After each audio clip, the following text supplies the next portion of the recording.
everyone, and thank you so much for coming back and joining me. Now tonight's video might be a bit lengthy because I have a lot that I want to say for my non-spoiler review of Netflix series The Dark Crystal Age of Resistance. But first of all, I just want to say, Misa liked it! Let's just go ahead and get this video started, guys.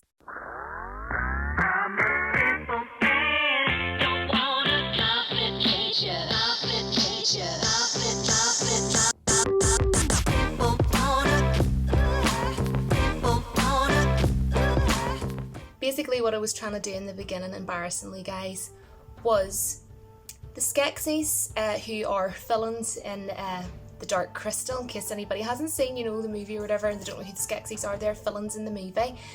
And one of them is a scientist called Skeksis, and Mark Hamill actually voices Skeksis. And that's why, I kind of did the because that's the noise that the Skeksis make. But also Mark Hamill, because he's in Star Wars, I kind of went for like a Jar Jar Binks kind of thing. Only it was probably really terrible, so I'm just going to embarrassingly move on. So this is my non-spoiler review, so don't be panicking, if you haven't seen it. I promise, take my word, I hope you believe me, I ain't going to be ruining anything for you. Now, this series, you don't have to see the movie to watch this because this is a prequel, so of course it's based before Jim Henson's 1982 film called The Dark Crystal. Now, I do have it on Blu-ray and I do love the movie. Straight off the bat, this show, it wowed me. It was absolutely stunning. Visually, it was, visually pleasing. It had so many beautiful colours and tints or tones, or I don't know, whatever you call it, but sort of lots of purples and blues, and I absolutely love purple tones and blue tones in movies. Those two in specific are my favourite. Probably why I love the movie Avatar as well. But we're not here to talk about Avatar, are we? No, we're not, Julie. So start talking about, The Dark Crystal Age of Resistance. The way they done it was flawless. And there was just certain shots and angles of the way they kind of when things were kind of moving around, and the landscapes and things like that was just done so well. Honestly, hats off to everyone who worked on this. And the director Louis, who actually directed this series, he actually has said that it was actually Jim Henson who actually inspired him to even get into filmmaking. And he actually directed the movie The Transporter. If anybody has seen that, that's who he is. And also he did The Incredible Hulk as well. So that's pretty interesting, and I think that's really cool, that Jim Henson inspired him, because he literally said that this was a life-term, sort of a dream to him, and he couldn't believe that he was actually able to work on this series. So, you had people who had a lot of love for The Dark Crystal and Jim Henson's work, and when you're working on something and you really have a care for it, it really shows, and it definitely showed with his work on this series. So of course this show is part puppetry, part CGI, and I've watched a lot of behind the scenes stuff of them on set, and with the whole puppetry and everything, there is just so much work actually put into it. And interestingly, there is a character who is my all-time favourite character in this. She is the most cutest, adorable thing ever, and she's called Date. And I have actually made a couple of pictures of me and her together. I'm that obsessed. And the girl that actually did her, puppetry, because at the end of every episode you'll see two names coming up, and what that means is the person who did the voice, but also the person behind the puppet, that did the puppetry for them. And for Date, the girl who did Date, she's originally from Belfast, and this is a really interesting story, guys. She couldn't believe that she got the part. She went and auditioned and everything, and she couldn't believe it, and then she kind of I don't think I'm going to get it or whatever. And then she went to Forbidden Planet. We have a Forbidden Planet here in Ireland as well. I think it was in England or something at the time when she auditioned, and she went into Forbidden Planet because she's seen puppets up off the Dark Crystal, and she went in and bought a Funko Pop figurine of Date, and literally it was either that day or the day after that she got an email, and she said she really wasn't expecting it, to say, "Congratulations, you are the puppeteer of Date in the Dark Crystal." I mean, I live very close to Belfast, and of course a ton of Game of Thrones and everything is recorded very close to me. So I think that's like another cool thing for me, because I love both of the shows. But anyhows, I do have my notes with me, guys, because there's so much that I want to say, and I want to make sure, like everybody, because I'm going to be going over like names and stuff of the voices and stuff, and I want to make sure I've pronounced everything right. So there's 10 episodes altogether, and roughly each episodes last about an hour, but not exactly an hour. Some can be slightly over that, some can be like 59 minutes, 58 minutes. But what I loved about this series was we got to really explore the Gelflings, and we also got to really explore Thra. Now, what I'm going to be doing, don't panic if you don't know what I'm talking about, because I want to actually give detail for anybody who is maybe sort of like, I might watch it, but I don't really know. Julie, tell me a bit about it. I'm not going to be spoiling anything, because a lot of what I'm about to say is actually explained by like a voice actor or whatever at the very beginning of episode 1. There is a character called Thra, and she is extremely important in this series, one of the most important characters, because from many and many years ago, she was born on a planet or a world or whatever you want to call it, called Thra, and she protected the Dark Crystal, which is basically also known as the Crystal of Truth. And that crystal pretty much protects, all of the creatures within Thra and any living thing, basically. And that's what I loved about this series. Like I say, we got to know so much about Thra. So it's almost like when I watch the movie now, I'm going to be looking at it in a completely different light. But basically, just to explain to you, now it's kind of like the Game of Thrones in this sense of the way I want to kind of explain it. Obviously, it's not like Game of Thrones, but I'm just trying to say there is 7 different clans. And if you haven't seen Game of Thrones, again, don't panic. Do you know how there is 7 different kingdoms? Well, in this, there is 7 different clans. But there is only, honestly, 3 that you literally need to know about for this. So, there is 3 different clans of Gelfling. Now, the first one is Thra, and they live in the cliffs in the capital, Harar. And oh my goodness, those scenes are absolutely beautiful, like snowy mountaintops and everything, absolutely stunning. And these Gelflings are basically like the most educated, in terms of, culture and all that. And they actually rule over the other, they rule basically all of the 7 clans. And there's a character called Bria, who is voiced by Anya Taylor, and she is the princess of the Thra clan.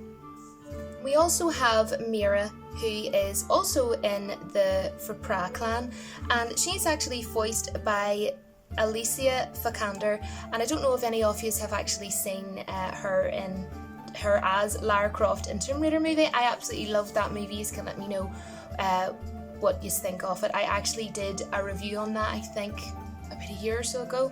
I can't remember, but moving on. Then we have Stonewood, and they live in the forest, and there is a character called Rian. He's like a lead character in this, and he is the Crystal Guard, and he's voiced by Taron Egerton. Then we lastly, the third clan, have the Groton clan, and they live deep under the ground, and you'd recognise them straight away because they have really large, like just all jet black dark eyes. And such as the character Date, like I was saying earlier, that I am literally obsessed with. Like, I would absolutely love a puppet of her. I have been looking everywhere to try and find like merchandise of Date. You have no idea, guys. The obsession is definitely real. And she's basically an animal carer, so she cares for all of the animals in Thra. And she's actually voiced by, I hope I pronounced this right, guys, it's either Natalie or Nathalie Emmanuel. I don't know how to pronounce it, but I do know that you will recognise her, or you'll know of who she is if you have seen the TV series Game of Thrones, because of course she played alongside Emilia Clarke, and she played a character called Missandei. Then we have the villains, who are called the Skeksis, and they basically bewitched the character Thra, who was saying at the beginning, who's like the most important character really, because she was the one who protected the crystal. the crystal of truth. And because they then bewitched her, she entrusted the crystal's protection in the Skeksis, unfortunately. And the Skeksis are, really powerful, and they're just so creepy and evil. You will know them when you see them. They're funny though at the same time because they're that evil. They are funny because they're just so wicked. So they basically took over, and then they now rule Thra, basically, which then means they rule like all of the clans. And they're lords of the crystal, which is basically a source of all life. And the reason why they are wanting to use the crystal's powers is because they basically want to become immortal. And they just want to keep using the powers to be immortal. Since I'm a huge Star Wars fan, I cannot, mention the whole Mark Hamill thing. Like I was saying at the beginning, he plays a character called Skeksis, who's a scientist, and he is one of the Skeksis. His voice in this, is it okay that I actually only hear his Joker voice from the Batman games? Like, if you've played the Batman games and you listen to this, please let me know if you have already seen the series. Can you please let me know in the comments if you were just sitting thinking of when you're playing the Batman games and listening to Mark Hamill? Because that's what I was hearing, and I hope, not that Mark Hamill's ever going to watch my review. I might send it to him, but you never know. I hope he's okay with me thinking all I'm thinking is the Joker. But yeah, other voices that we have cast-wise is Jason Isaacs, who voices the Emperor leader of the Skeksis, and he also leads Planet Thra. And we have Helena Bonham as Maudra Myron, and she is basically the Gelfling Queen. And then we also have, funnily, Simon Pegg, who voices Skeksis, and he is the Chamberlain, and he is second in line to the Emperor's throne. I just want to say that I absolutely thoroughly enjoyed this series. I thought it was a perfect time for them to be bringing it out in September. I'm not saying there's stuff in there that, like pumpkins or like freaking pumpkins and ghosts and stuff, because there's not. But I'm saying it definitely gave me autumn vibes and this time of year vibes. So if any of you kind of want to get like a bit of an autumn vibe or something like that, absolutely, watch it. You get to see like things like there's parts, little small parts. I'm not really anything. There's like these big, massive, giant spiders, and also like webs and stuff like that. And I just think that just the tone of the whole 10 episodes of this series just kind of was giving me an autumn kind of a feel. And I think if I'll probably will watch it again next year, that I probably would watch it around September, end of September, start of October time. I don't know if that'll help, any of you, but I just thought that I would add that in. I just think that the work that was put into this was absolutely unbelievable. I thought it was absolutely breathtaking.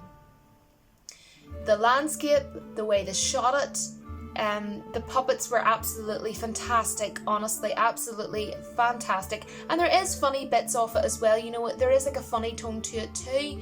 I thought it ended well. I thought that the first episode was good, but it started getting better per episode, if that makes sense. Like the more the episodes went on, the better it got. It just kept getting better and better, and I thought that it ended well. It rounded off well. I now am really excited. It hasn't been confirmed as of yet for a season 2. I know Mark Hamill actually posted it on his Twitter, because I follow Mark Hamill on Twitter, aka Luke Skywalker, and he has actually said no. He responded back to someone saying no, we haven't actually been given the green light for the go ahead for season 2.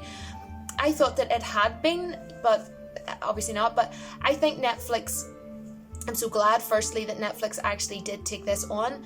I was actually watching a video last night of Robert De Niro saying that if it wasn't for Netflix, the movie The Irishman probably wouldn't even be happening, and we're getting that really soon, The Irishman, because it's so hard. He was saying, to get people to, support films, and put the money into it and yada yada. So I'm so thankful that Netflix brought this show out. I really am, that they give it the chance. And I think it's done really well. I mean, I would imagine so.